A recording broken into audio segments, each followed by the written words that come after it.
Join Sid for this edition of It's Supernatural. Maintenant, Joseph, vous avez un fort don prophétique. Et je veux avoir votre point de vue sur certaines choses, comme les ovnis, l'intelligence artificielle et l'avenir de l'Amérique.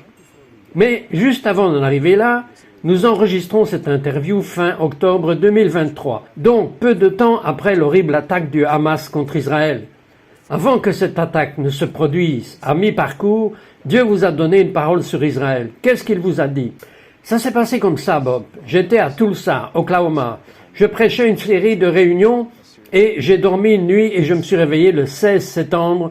Et quand je me suis réveillé, je n'étais plus à Tulsa, en Oklahoma, mais dans un sens spirituel, j'étais à Las Vegas. Et j'ai pensé, mais qu'est-ce que je fais à Las Vegas?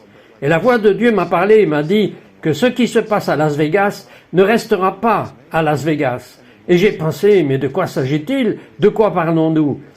Et je ne m'en suis pas rendu compte, mais j'ai commencé à discuter de cela. Et à ce moment précis, il y a eu un cyberpiratage majeur. Il y avait une cyberguerre. J'ai pensé que c'était intéressant. Et à partir de ce moment-là, j'ai été transféré en Israël le 16 septembre et j'ai commencé à voir ces paroles. Israël marchera. Ils marcheront contre leurs ennemis. Et je l'ai dit lors d'une émission en direct le matin même, ils marcheront contre leurs ennemis.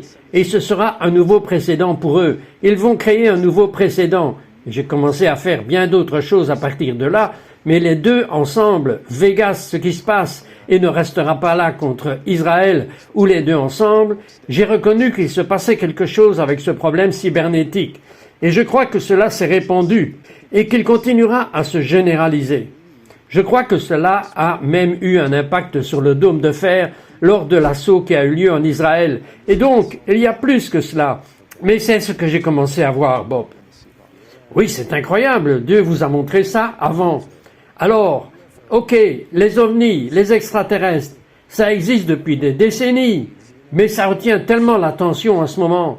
Les lanceurs d'alerte, les audiences du Congrès. Ok, laissez-moi vous poser, Joseph, la grande question. Les ovnis sont-ils vraiment réels?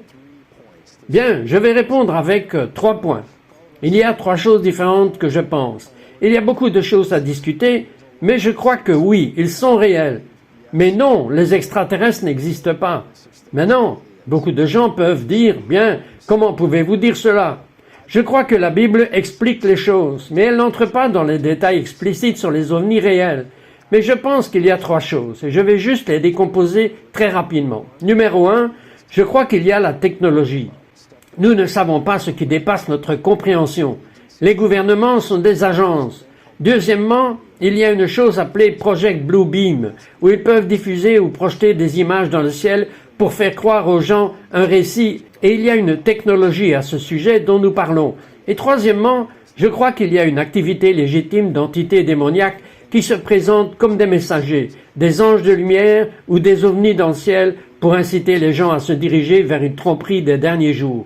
Je crois que Luc 21 parle de la manière dont il y aura des choses qui arriveront sur terre et qui vont faire tomber le cœur des hommes, parce qu'ils regarderont ces cas inexplicables et inévitables où des choses vont passer à travers l'atmosphère. Je ne dis pas que ce sont des ovnis, mais cela pourrait être ce type de tromperie ou de problème qui feront que les gens seront complètement balayés par ce type de scénario.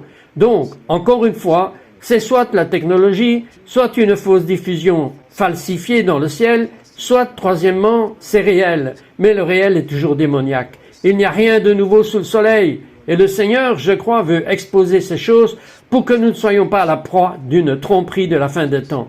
J'en parle, mais je pense qu'il est important que les croyants ne les rejettent pas d'emblée, mais réalisent qu'il se passe quelque chose de réel et que nous devons prendre autorité sur eux. Donc, si quelqu'un voit un ovni, comme un extraterrestre ou quoi que ce soit, c'est un démon? Je le pense. Alors je pense qu'en cas de doute, jetez-le. Dites simplement, je te chasse au nom de Jésus. Ok. Maintenant, votre femme, Heather, a eu une rencontre rapprochée avec l'un d'eux. Peu importe comment vous voulez appeler cela, des extraterrestres ou autre chose, mais parlez-moi de cela. Eh bien, c'est une histoire intéressante, Bob. Nous vivions dans les montagnes à l'époque, très loin dans les montagnes, dans le Colorado. Et comme nous étions là-bas tôt le matin, très tôt, elle a commencé à entendre quelque chose de très étrange, et c'était presque un message projeté, et c'est vraiment unique à raconter. Mais cela m'a vraiment apporté une certaine résolution sur le problème, parce que ma femme ne raconte pas d'histoires fantastiques, elle dit la vérité. Et à ce moment-là, nous étions au lit ensemble, je dormais, j'étais en dehors, je n'ai rien vécu de tout cela. Elle s'est réveillée à cause de cette voix, presque comme si elle lui parlait, en disant « Viens ici, sors dehors, je veux te parler ». Elle s'est levée, elle a quitté notre chambre et s'est dirigée vers la porte coulissante, et nous avions un chien, un très gros mastif anglais à l'époque, et il jappait et gémissait, et elle regardait et ne savait pas quoi faire, craignant que le chien allait s'attaquer à un ours ou quelque chose comme ça. Alors elle est sortie, et alors qu'elle se rapprochait de la porte coulissante, sous la lumière extérieure, sur notre terrasse avant, il y avait ce que les gens décriraient comme un petit extraterrestre. Il avait de grands yeux noirs, elle a décrit sa peau comme ayant la texture d'un phoque, et il parlait avec son esprit. Il essayait de communiquer avec elle en lui disant de sortir, et elle a dit que la peur est entrée dans la pièce comme elle ne l'avait jamais ressentie auparavant. C'était une peur palpable. Alors elle est allée près du chien, a commencé à le caresser et a commencé à prier dans le Saint-Esprit parce qu'elle ne savait pas vraiment quoi faire. Et puis elle a senti cette colère venant du Saint-Esprit en elle, contre cette entité. Et alors qu'elle regardait là-bas, Bob, elle a commencé à caresser le chien. Elle a baissé les yeux. Elle l'a lié au nom de Jésus, a pris autorité sur lui. Il a détourné le regard, a regardé en arrière et il a disparu. Et elle lui avait résisté. Je crois que c'était une manifestation démoniaque. Et il y a des raisons plus brillantes pour lesquelles ces choses arrivent, ou pourraient arriver. Mais je veux dire à chaque croyant, surtout, si quelque chose comme ça vous apparaît, ne l'acceptez pas. Vous y résistez, vous vous y opposez. Nous nous soumettons à Dieu. Jacques 4, versets 6 et 7 disent « Nous résistons au diable, et il s'enfuit loin de nous ». Ces choses ne sont pas amicales, elles ne sont pas de Dieu, elles sont des messagers de tromperie. Eh bien, Joseph, nous devons faire une petite pause. Et quand nous reviendrons, nous parlerons de l'intelligence artificielle dans l'Antéchrist. Nous revenons tout de suite après ceci.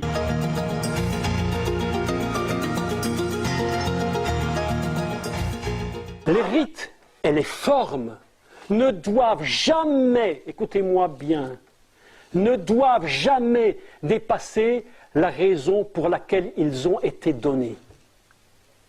Si les rites et les formes dépassent en valeur, en puissance et en force la raison pour laquelle ils ont été donnés, nous tombons dans la religiosité.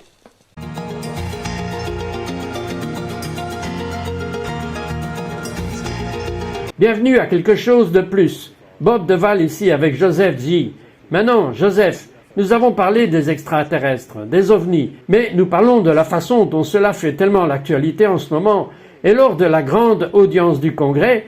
Et pourquoi maintenant? Pourquoi cela arrive-t-il au premier plan maintenant? C'est une chose intéressante, Bob, parce que j'ai eu un sens prophétique à ce sujet, il y a plusieurs années. Et tout d'abord, je suis un fervent croyant en la Bible. Je ne regarde pas ces choses et je ne suis pas ému par elles. Et je sais que vous ne l'êtes pas, et je sais que notre public ne devrait pas l'être. Mais cela dit, il y a des choses qui se produisent qui ne peuvent pas être expliquées. Elles ne peuvent pas simplement être rejetées d'emblée. Il y a de vrais événements qui se produisent. Et pourtant, en même temps, il est intéressant de savoir ce qu'ils permettent dans les nouvelles et ce qu'ils ne font pas. Et quand ils sortent des choses, et quand ils ne le font pas.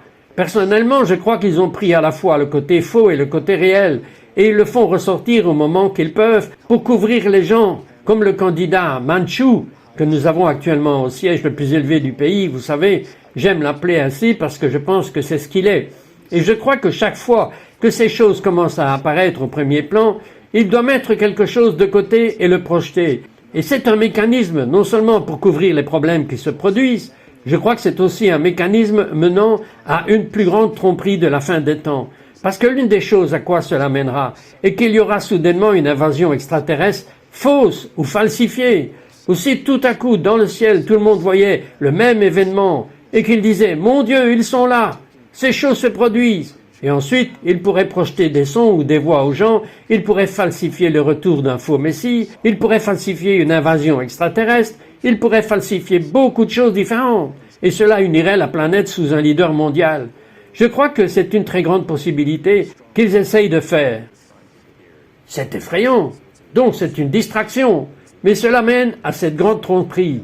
Et une partie de cette grande tromperie sera l'intelligence artificielle. En ce moment, maintenant, il y a de bonnes choses à propos de l'intelligence artificielle, des progrès médicaux, des choses comme ça. Mais quelles sont les choses dangereuses à propos de ce qui arrive avec l'intelligence artificielle? Eh bien, c'est à peu près dès la sortie du film Terminator. Vous savez, ils ont commencé à donner naissance à l'intelligence artificielle et ils ont commencé à faire tout cela. Et tout à coup, Skynet est né. Je crois vraiment qu'il y a beaucoup de bonnes choses. Mais j'ai eu une parole prophétique à ce sujet en 2017. Et j'ai vu l'intelligence artificielle dans l'esprit. Et c'était à l'époque où Facebook a permis à 2 programmes de commencer à discuter de choses entre elles. Ils ont permis à 2 technologies de commencer à parler. La première chose qui s'est passée, Bob, c'est que ces 2 technologies ont bloqué les programmeurs, ont créé leur propre langue et ont commencé à communiquer avec des 1 et des 0. Et personne ne savait de quoi ils parlaient. Et ils ont dû débrancher la prise et les génies derrière tout cela ont bien pensé que cela n'a pas très bien fonctionné. Faisons-en plus. Créons plus d'intelligence artificielle. Et c'est ainsi qu'ils ont commencé à le faire.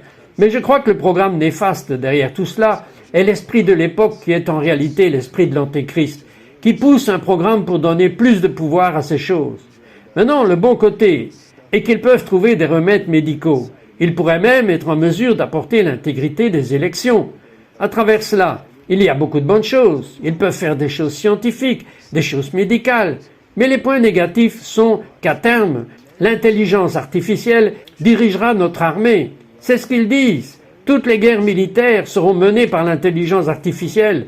Ils disent que cela gérera tout de notre vie publique à notre vie privée, en passant par tout ce que nous faisons. Et en fin de compte, je crois que cela correspond au système de la bête. À la fin, dans le livre de l'Apocalypse, je crois que c'est le système de l'Antéchrist qui sera habilité par l'intelligence artificielle lorsque l'Apocalypse parle d'une entité qui se dressera, l'image de la bête sera animée et des choses s'y passeront.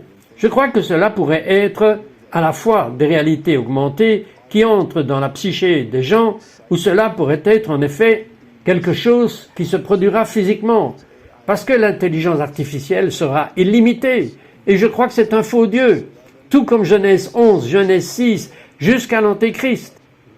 Des trucs effrayants. Alors, parlons maintenant de l'Amérique et de l'avenir de l'Amérique. Et nous avons traversé des choses difficiles ces derniers temps avec la pandémie et les choses politiques. Pensez-vous qu'elles sont sur le point de s'améliorer? Non. J'aurais aimé qu'elles le soient, Bob. Parlons d'autre chose. Changeons de sujet. Eh bien, nous en avons discuté avec Bob. Vous savez, j'aime faire une interview avec vous. Vous êtes un excellent intervieweur, un grand leader dans le corps du Christ. Et je dois juste dire que nous avons déjà parlé et que vous m'avez posé cette question il y a quelque temps. Savez-vous ce qui va venir? Et le mot que j'ai entendu était justice. Parce que la justice arrive. Et quand la justice arrivera, elle aura un impact sur tout le monde. Les pluies vont sur les justes et sur les injustes. Mais la bonne nouvelle est que les justes dépasseront leurs ennemis, comme Élie contre Akab sous la pluie. Ils dépasseront leurs ennemis dans la pluie. Et je crois que pendant ce temps, il y a une tournure des événements où il va se passer des choses. Jésus est venu et s'est tenu à Jérusalem. Et il a dit, Jérusalem, j'aurais aimé pouvoir t'emmener avec moi. Je voulais te serrer dans mes bras. Je voulais qu'on t'amène à moi. Mais tu ne l'as pas voulu. Je crois que l'Amérique est actuellement dans la vallée de la décision.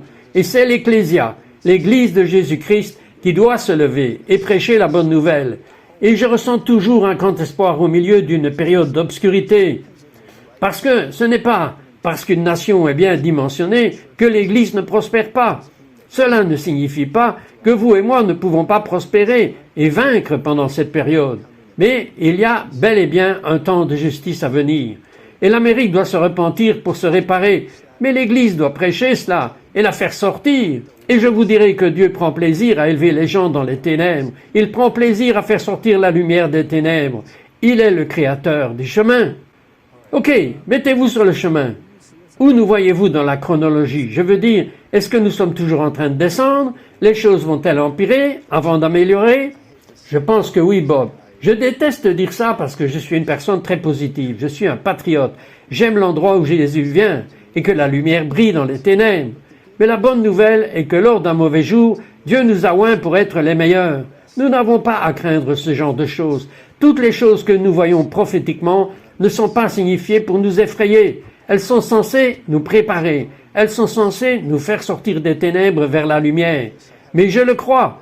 J'ai eu une vision un jour. J'étais dans un service et j'ai vu l'Amérique descendre à un angle de 45 degrés à une baisse de 30 à 60 degrés dans une période de difficulté.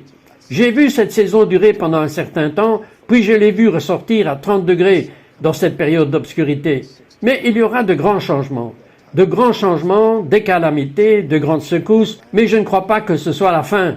Et si nous restons dans la foi, si nous restons remplis de lumière et que nous accomplissons notre mission, nous pouvons prospérer pendant cette période. Nous pouvons prospérer. Les gens qui regardent cela en ce moment peuvent prospérer dans l'obscurité. Ce n'est pas la volonté de Dieu que nous descendions.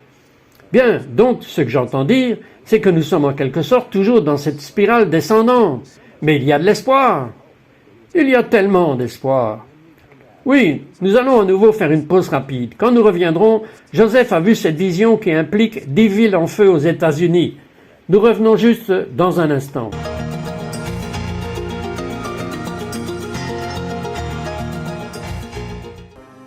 Mais l'humanité ne connaît pas le chemin de la paix. Ils ne connaissent pas la voie de la joie et nous avons la moitié de la population mondiale qui est illettrée. Bien des gens qui crèvent littéralement de faim et toutes sortes de saletés et de conditions sordides dans la moitié du monde, au moins.